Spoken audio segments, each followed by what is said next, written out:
This is the Queen of Politics edition of The Aaron Cruz Show, the political weekly wrap-up that packs a punch with your host, Aaron Cruz. Hello and good evening and welcome to the Aaron Cruz Show, coming to you from Palm Springs, California. This is the Queen of Politics. I am your hostess, Aaron Cruz. Thank you for joining me. Tonight's topic, media and Congress. Sex, drugs, and out of control. Yes, sex, drugs, and out of control. If you've been paying attention to the news, you've seen it all over the place. Between the media, Hollywood, and DC, all we see is sex, drugs, and out of control. We're going to talk about that tonight and try to get to a little bit of what we can do as Americans and as citizens to combat the information war right in our homes and in our communities, and address some of the issues that are impacting us as a result of the corruptocrats in DC, in the media, which are propagating the kind of sloth and just the slime and the just disgusting, repulsive things that we're seeing all over and through Hollywood in relation to sexual harassment and allegations and pedophilia and all sorts of just So we're going to talk about how we combat that. And one of the things I'm going to bring up, and I'm going to bring it up right now so I can move past it, is my book is coming out. I'm so excited. Thank you for all of your support, everyone. I'm so appreciative.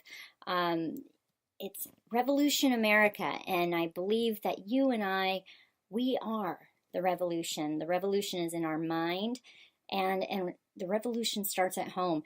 And my book is going to release on December 15th, but you can pre-order it now on Amazon and Barnes & Noble. You just go to my website at www.aaroncruz.com and click on one of the links. There should be some on the homepage.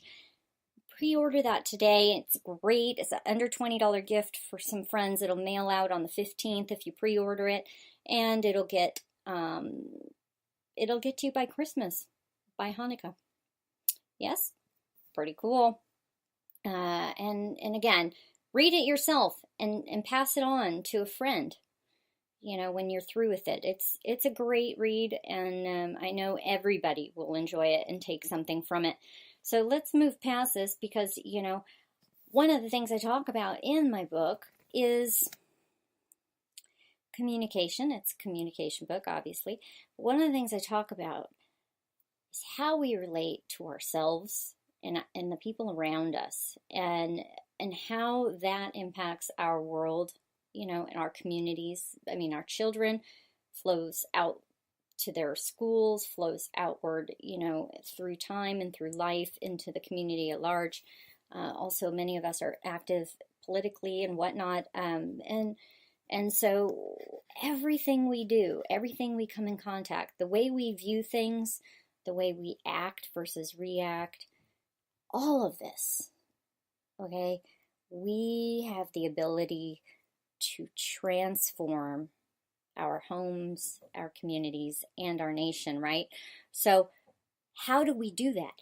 How do we combat what we're seeing in DC, what we're seeing in the media, what we're seeing in Hollywood, okay? I mean, one just has to say that I am not shocked. You should not be shocked at the allegations that have come up against many different people. This has started long ago, well before the election cycle, well before the last presidential election cycle, well before that presidential election cycle. I mean, this has been an issue. This meaning sexual harassment, this meaning sexual assault, this meaning inappropriate behavior between the sexes. All right, it's been going on since the beginning of time. Okay, and it's not something. What we're seeing, how we're perceiving things, seems new. Yes. So back, Bill Clinton let's just roll back not even that long to the 90s. Yes? So we go back to the 90s and we look at when the little blue dress, yeah? I don't want to get into the details and the debauchery that happened there, but the little blue dress and the testimony in front of Congress and the scandals surrounding the president, Bill Clinton of that time, it comes to mind and it comes to light that there were inappropriate actions happening within our own White House. And, little was said about it. How long has that gone on? Well, we know from history's past that these things, these actions in D.C., they've been going on for a long, long time. And it's not unique to just D.C. It's not unique to just Hollywood. It's not unique to, say, Matt Lauer in what is it, NBC News? It's not unique to the media, even. Humanity, over time, with information and the flow of media and other aspects of civil society and, well, let's just say social society with the internet and other forms of communication, it's just become more visible, predominant, brought to the forefront of our minds via our eyes and ears. The internet has a many positive aspects, and it also creates what appears to be chaos. Now, I have to say, one of the things that's the most striking about sexual allegations, sexual harassment, sexual assault, allegations of times past, in the case of Roy Moore, who's running for Senate of Alabama, I just have to say right now that as we look at all of these allegations and the exposure of the internet and social media of these individuals who are coming to light with allegations, there's something that we need to talk about. Okay, there's a difference between allegations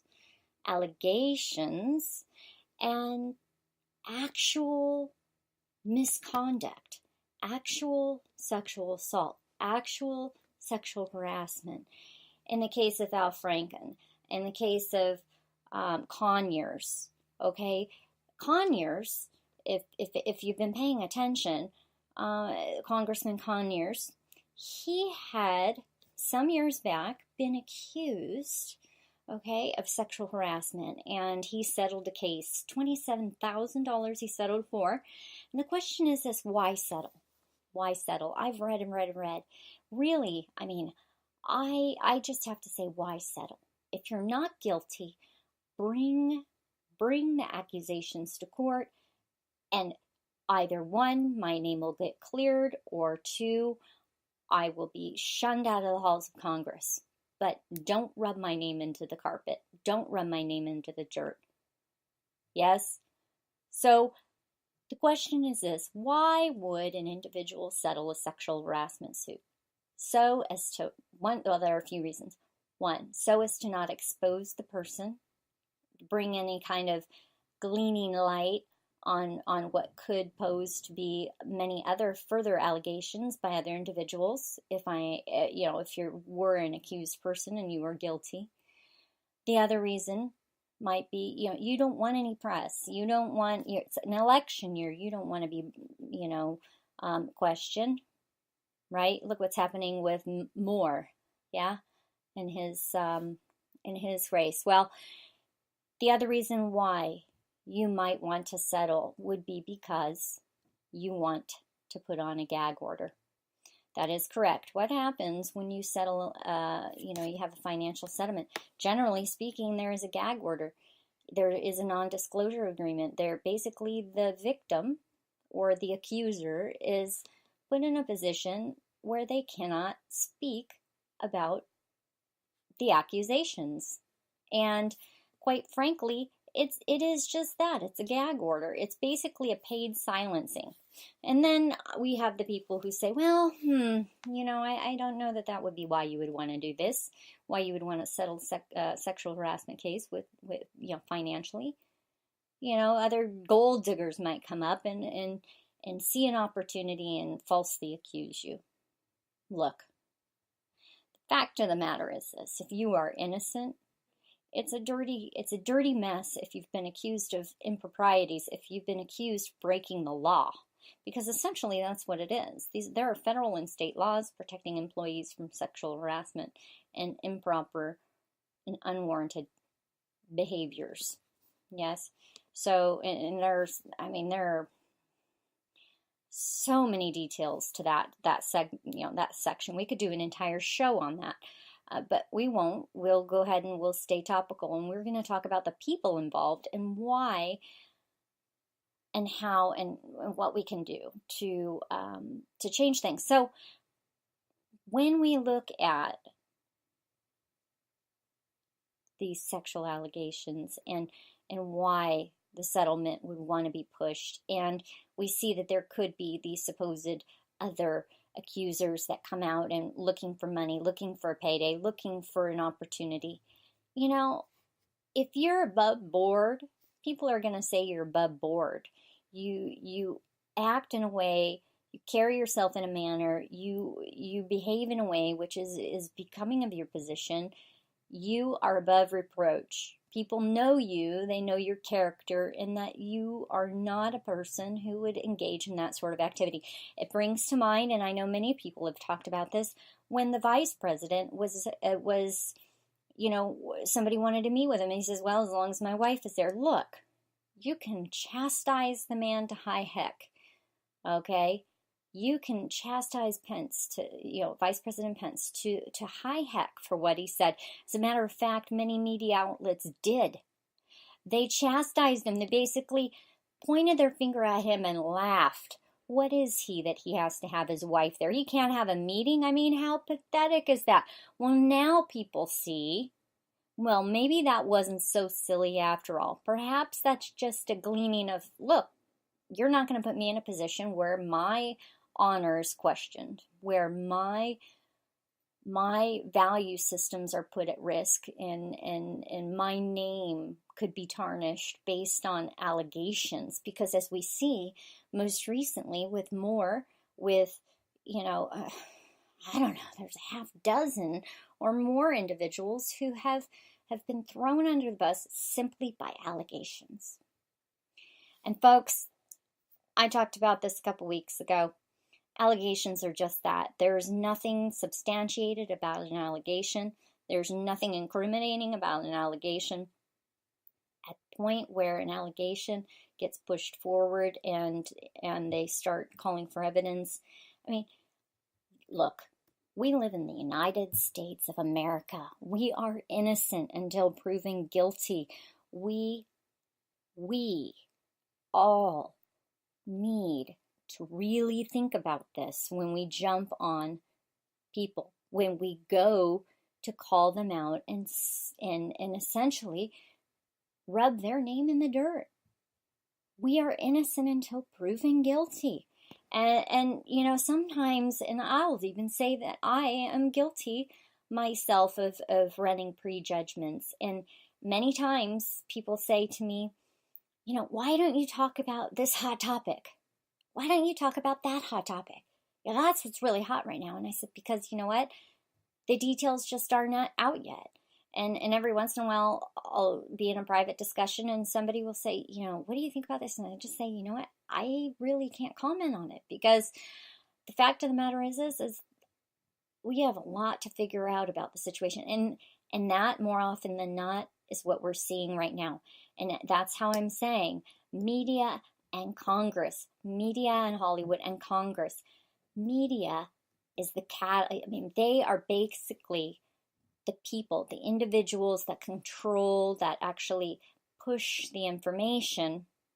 Okay, Congress can take action, but media, they are the ones who pass the information around. And we're talking major media, okay, mainstream media. the big news outlets that reach hundreds, I would say hundreds of millions of people. There are over 300 million people in the US, but millions and millions of people here in the United States on those platforms, and the information spreads fast. It's viral, it's quick, it's near instant. Yes,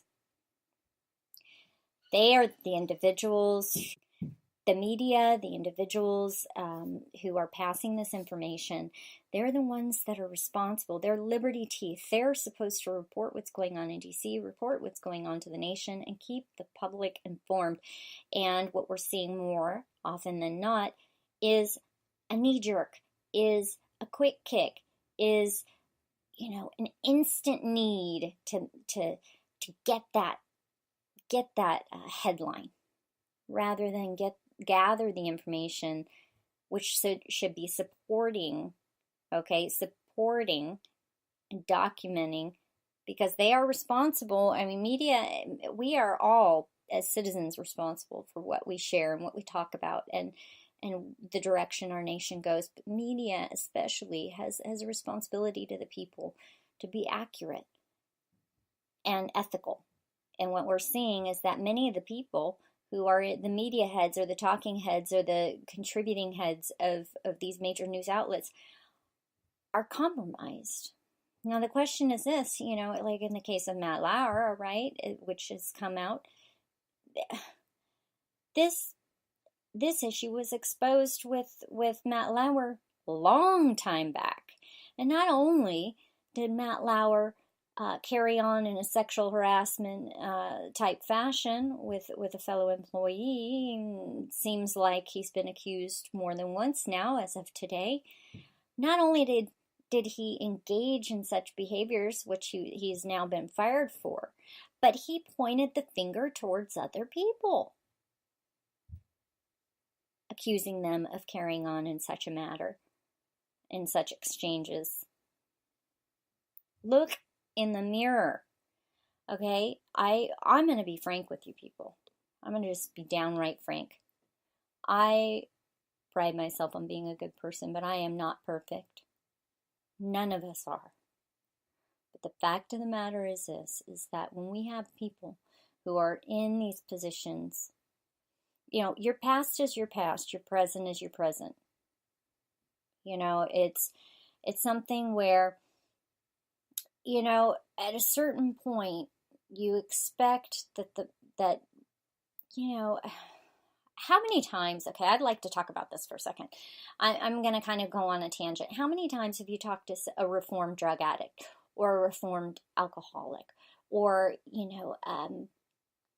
somebody who's been through certain experiences or came from a certain background or what have you, and now they're thriving. They've grown, they've learned, they've experienced in life that they're so much more, and they have a project or a focus and a real space that their life is moving into and perhaps has already moved into. Okay, and they use their past to create a future, to create the present, to create a future, and they impact the world in such a dynamic way. And I mean, in the church even, I've heard testimonies, many testimonies of individuals who come to the Lord and repent. Repent, by the way, means to change, essentially, and repent of their past, of their history, of their sins, and changed. There was a fundamental transformation within themselves, and their lives were transformed to the space where they now are reborn. And for those who are not religious, just hear me out here for a moment. Their lives are changed.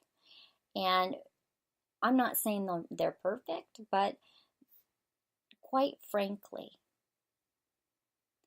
people, if they recognize and acknowledge that they have faults and they don't want to remain in that place and they want to transform their lives, change the direction of their lives, and make positive contributions to the world, I am not going to begrudge anyone who comes from that space. But if you rise on a platform of perfection, if you rise on a platform of a stellar gold trophy of wonderment and fabuloso, to a place of high stature, okay, and grandeur in a media outlet or in Congress. Because I'm going to tell you what, right now, where you are right now, who you are right now, who these other people are right now, the whole package matters. So if you rise to a place of grandeur from your gold trophy of goodness and wonderment and a perfection, only to find out that you're not perfect at all, that you not only are you not perfect, but you've been using your stature and your status to guard your predatory nature, to pull the wool over the eyes of those that might be watching in order to manipulate and control and abuse those around you, using your position of power to do so. Those people are the ones I'm talking about. The people who like Matt Lauer, or the people who like Al Franken, who most literally has photo evidence of his just obscene and grotesque acts, admittedly taken part in behaviors which were just not only against the law, all right, they're just a disgrace. It's disgraceful to himself, disgraceful to his family, disgraceful to the nation, to the office of which he holds, to the positions which he was working in at the time when he committed these acts. Nobody held him accountable. Nobody held the standard. People took pictures. People did, who in their right mind could stand and do nothing against such a man? And I'll tell you who.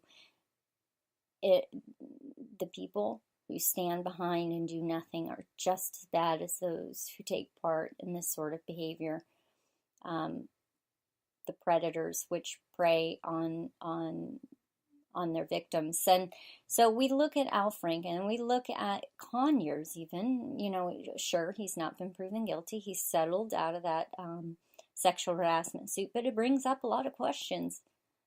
Brings up a lot of questions about ethics charges. I mean, his own wife was, as I was reading reportedly yesterday, his own wife was in trouble for some scandal and in trouble with the law. And Nancy Pelosi, stands behind Conyers, lauding him. Now, how can you laud a person who quite frankly could be guilty of such a crime? Now, he is innocent until proven guilty. And this is where our issue stands. Okay? Because, what we're hearing now, because there have been so many allegations, and we talked about this a couple weeks ago, what we are seeing is a much bigger picture as it relates to media, as it relates to Congress, as it relates to public positions. And we're seeing a massive shift in the slandering of people who are in our highest offices. Quite possibly, like I've said before, this could be the largest intimidation tactic or slandering which has brought our Congress to a place of our. I mean, I am speechless. I'm rarely speechless, but brought our Congress to a place where we really have to look at things. We really have to look at the process. We really have to look at the people who are running. Not only do we have to look at that, we have to look at the vote, the way the media is playing the vote, and the people who are interacting with the media, who are impacting the vote, because that's what it comes down to. There is a massive push to manipulate our voter records. Not just the records, but the numbers. Through manipulation, through the press, through sexual allegations, slandering of names, slandering of families. I mean, We've seen dirty politics for many years. We have. We can't deny that. And we can't say that the media is 100% responsible because they're reporting. However, what we've seen this last year, okay, comes up to the point where we have to acknowledge the beast which is before us. We have to acknowledge the beast which is before us. All right, people? We have an opportunity. People are presented to us as citizens of the United States. We have a selection process, and we make decisions to vote on certain individuals with information, much of which is filtered by who? The media. Right? Think about that for a minute. Where do you get your information from on the person you want to vote for governor, for whatever office? Where do you your congressman, your state assemblyman, where do you get the information on these people? Sure, you have a voter guide, but when they go to a speech or they go to a rally or they have a talk or they have a town hall, or perhaps they're an incumbent and their record needs to be looked at before we decide to vote on them again. Where do we go to for the information on these people? The media. Yes? So the question is this: what do we do? What do we do as a people? Because at this point, if we're getting most of our information besides a little thing blurb in the voter's guide, and besides maybe an absolute record from votes that they voted on, actually looking at each individual vote, we're trusting media with the future of our republic. We're trusting media with the future of our state. We're trusting media, the liberty teeth, with our very being and existence as a republic in this great world of ours. They have a huge responsibility to us, to our people, to future generations. We can't let it go by when people like Matt Lauer are behaving inappropriately. We can't let it go by when people like Alf Franken act in a way which is just against the law. And now we're seeing that, Weinstein, we're seeing that they're now saying it's a sexual addiction issue. Sexual addiction issue. I get addiction. I've seen it in the families around me and friends around me with alcoholism, drugs. You've probably heard of it or had a friend or heard somebody at church, or even perhaps you've been touched by it yourself. And there is such a thing as sexual addiction, yes. But what we're talking about here is not sexual addiction, okay? What we're talking about here is work. Workplace intimidation, workplace sexual harassment, workplace sexual assault. It's workplace. I want to emphasize this, okay? Because sexual addiction claims of the Weinsteins of the world are moot point when it comes to law.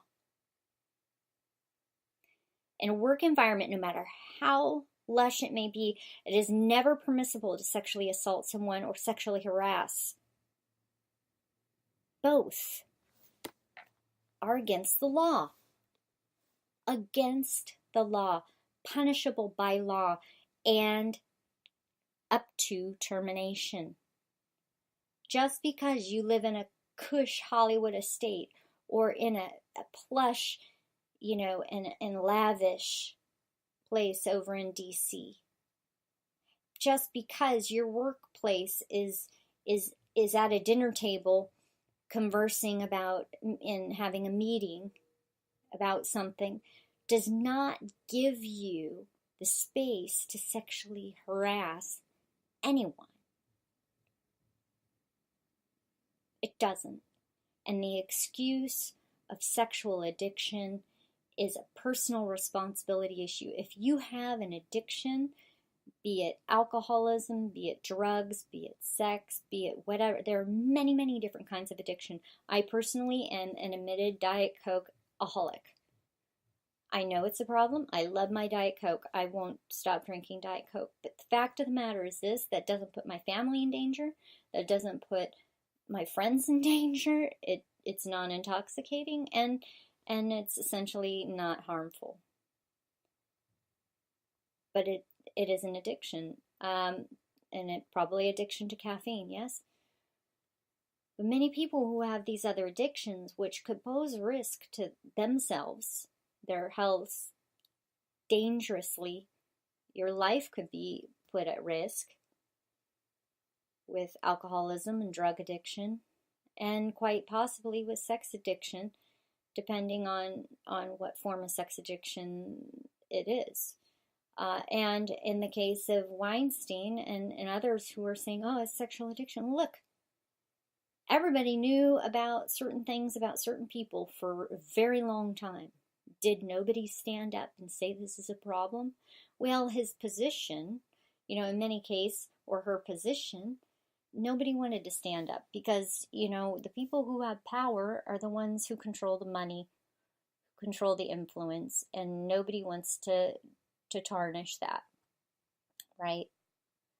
But we as a nation, I believe, are stronger than that.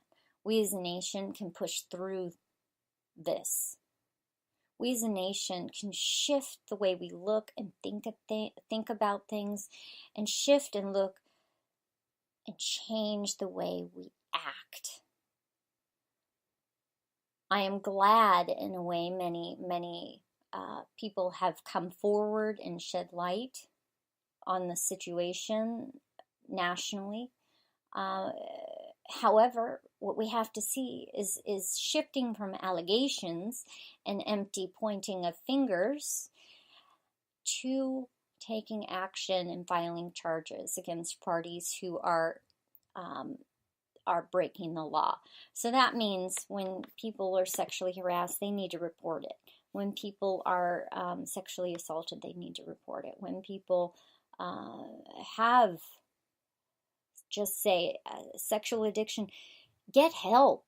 If you know somebody that possibly could fall in the category of alcoholic or drug addict or have a sexual addiction of some sort, or if you see something, talk about it.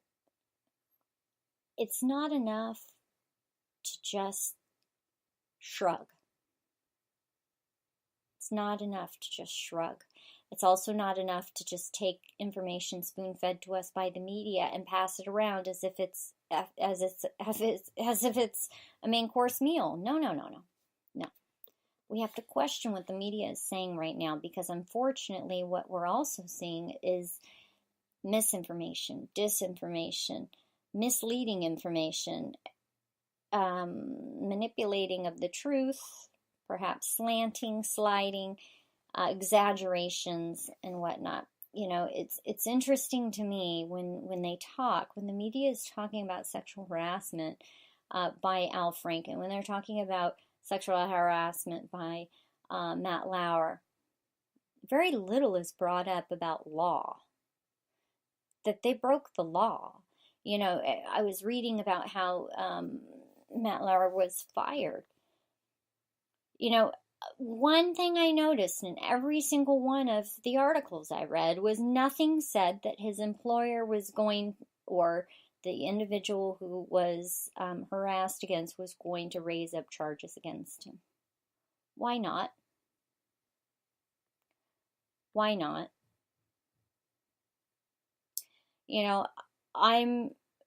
It's one thing if an individual has, let's just say, made a really bad choice, and was fooling around, joking around, and something came across the wrong way, and a one-time deal, and it was taken the wrong way, or maybe just said something they shouldn't have said. They say, oh my gosh, I'm so sorry, I shouldn't have carried on this way. Yes, and you move on. You shouldn't have done that. It's another to blatantly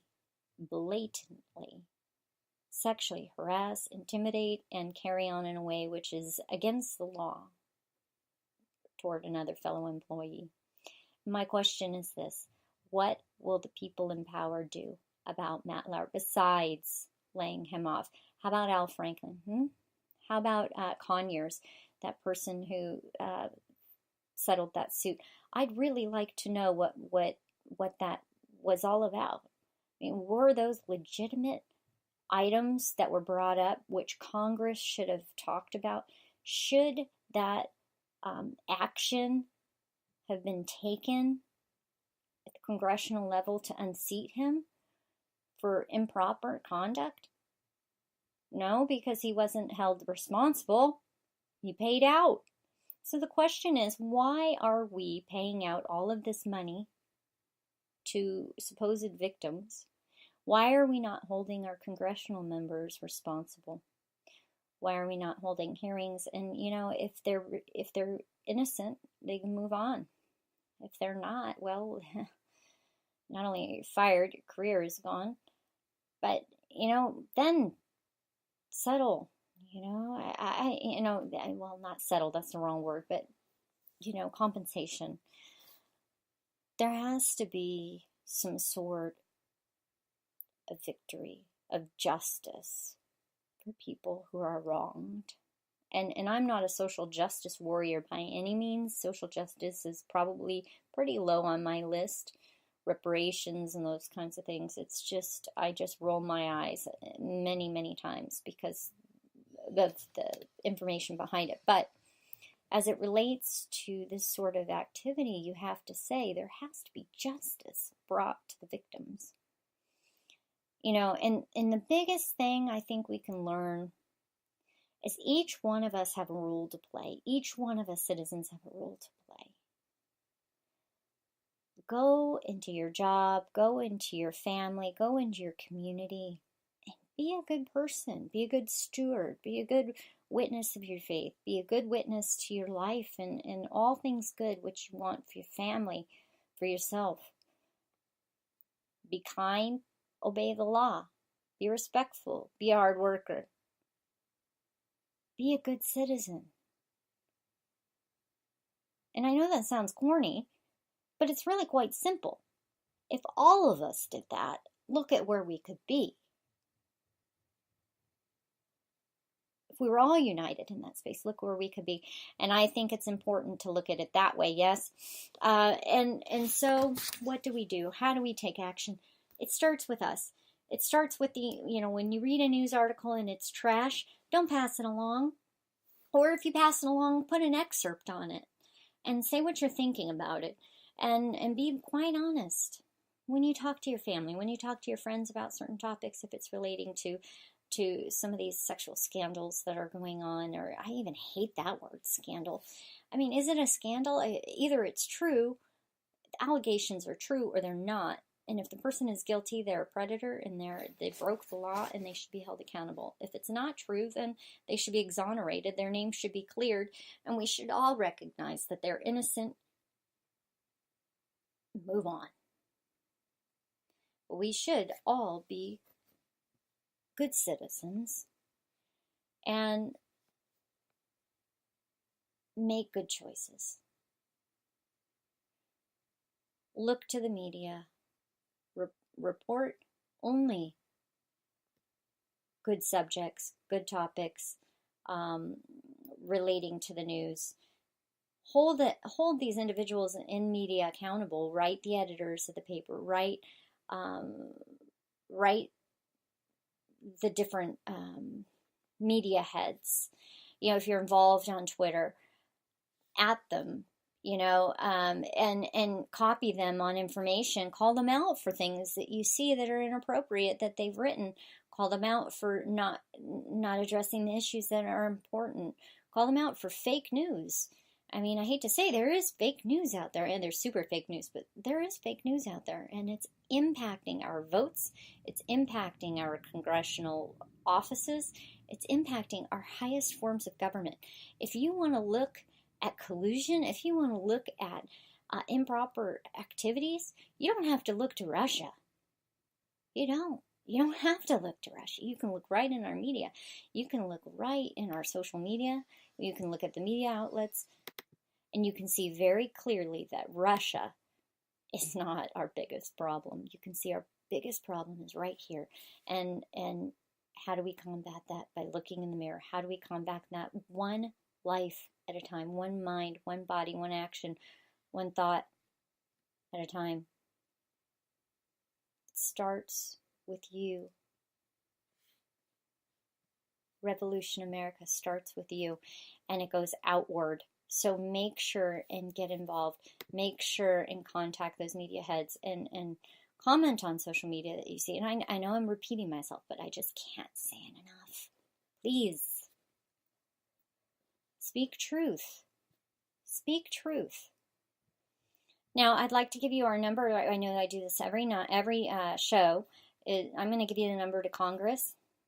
Okay, it's 202-224-3121. It's 202-224-3121. You can go to house.gov or senate.gov to contact your members of Congress.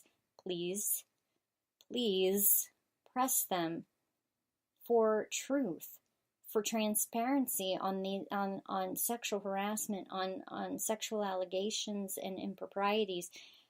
We must hold these individuals to a high standard. Yes. You can also look up other resources on my website at erincruz.com. That's erincruz.com. Or send emails and inquiries to info@erincruz.com. Be sure to like me on social media. Now, my Twitter is @WagnerGirlie. That's WagnerGirle. Yes, I have great patriots on there, friends, many years, near a decade. I think it's 9 years now. And just fabulous people, good conversation, sometimes a little bit intense. But, Twitter is a great thing. A lot of information really quick, but it really has been a great way for us patriots to connect. So follow me on Twitter. As always, we want to grow together. We want to find common solutions, find common ground. I will answer any questions I can. Do not hesitate to reach out. We are in this together, yes? Thank you for joining me for the Queen of Politics of the Erin Cruz Show. Please join me again next Tuesday evening, 7 to 8 p.m. Pacific Standard Time, okay, for Political Core. And we dig a bit deeper into the topics. And I'm sure you will love the show. Also, please send me information that you have on border. I'm going to do a border report in our next Political Core. We need to talk about that issue. We need to talk about illegals. We need to talk about sanctuary cities. It's huge. This is a huge issue in our nation. So please, if you have any information on that, send it to me. Okay? Send it to me, I'd say, by Monday. All right? I hope you have a great and blessed evening, all. Thank you again for joining me. God bless you, and God bless America.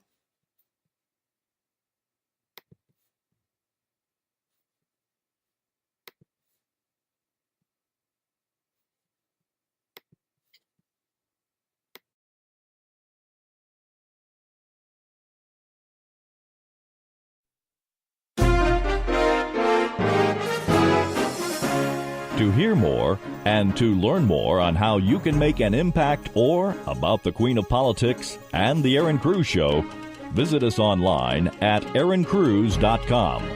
That's erincruz.com. Thank you for joining us, and see you at the same time and the same place next week.